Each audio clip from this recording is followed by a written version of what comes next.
Hi, my name is Kendall Milligan, and my research focuses on the relationship between education and cognitive function among older Hispanic adults. My main question asks whether higher levels of education are associated with stronger cognitive functioning and a lower likelihood of dementia in later life. My theory is that greater educational attainment builds cognitive reserve, which may protect against cognitive decline and support better performance on tasks that require attention and mental calculation. Based on this theory, I created two hypotheses. First, I predicted that older Hispanic adults with more education would score higher on the Serial 7 cognitive test. And second, I predicted that those with higher education would be less likely to receive a dementia diagnosis.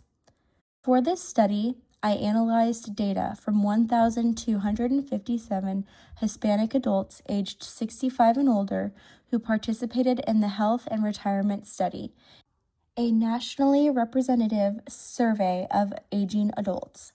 The average age was 71.8 with a standard deviation of 7, meaning most participants were within 7 years of that average. About 59% were women, and the average Serial 7 score was 2.8, which reflects general cognitive performance in the sample. Education was measured as an ordinal variable, ranging from less than high school to college degree or higher. Nearly 46% had less than a high school education, while only 1 in 10 held a college degree. Dementia diagnosis was also included, with 5% of participants reporting a diagnosis. These characteristics help frame the cognitive outcomes we'll see next. This slide shows the correlations between key variables. One of the most noticeable findings is that age and education are significantly and negatively correlated, meaning older participants tended to have few years of schooling. This likely reflects generational differences in access to education.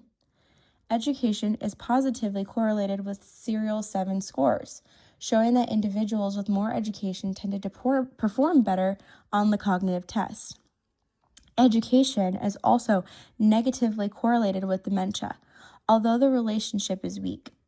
Even so, it suggests that higher education is associated with slightly lower dementia risk. I found this last correlation especially interesting. Even though it's small, it is statistically significant, which highlights that while education matters, many other factors influence cognitive health in older adulthood. Here we look at 3 models predicting Serial 7 scores. Model 1 includes only education, and education is positive and highly significant, meaning higher education is linked to have better cognitive performance. Model 2 adds age and gender, and education remains significant, showing that the relationship is robust. In the model, female is significantly negative, meaning women scored lower than men, and age is also negative, with scores decreasing slightly as age increases. Model 3 adds a squared education term to test for curvilinearity. Because the squared term is not significant and the graph shows a straight upward line, this tells us that the relationship between education and cognition is linear, not curved. On slide 6, we examine predictors of dementia diagnosis. In Model 1, education significantly predicts dementia with an odds ratio of 0.69, meaning higher education is associated with lower odds of receiving a dementia diagnosis.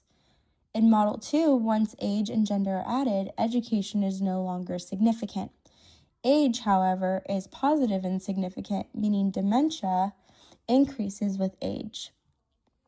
Gender is not significant, suggesting that men and women have similar odds of diagnosis when other factors are considered. Model 3 tests whether the effect of education differs by gender, but the interaction term is not significant. This tells us that the impact of education on dementia is similar for both men and women, which is also shown in the graph's nearly parallel lines. My first hypothesis, predicting that higher education would be associated with higher Serial 7 scores, was supported in both Model 1 and Model 2 of the linear regression. My second hypothesis, predicting that higher education would reduce dementia risk, was partially supported. Education was significant in Model 1, but not after adding controls in Model 2. A key strength of this study is the large nationally representative sample, which improves generalizability. However, there were limitations. Dementia diagnosis was self-reported, raising concerns about response bias, and some important variables, such as income, were not controlled for even though they are tied to both education and cognitive outcomes. Overall, the results suggest that education plays a meaningful role in supporting cognitive health in later life, while age remains a major risk factor for dementia.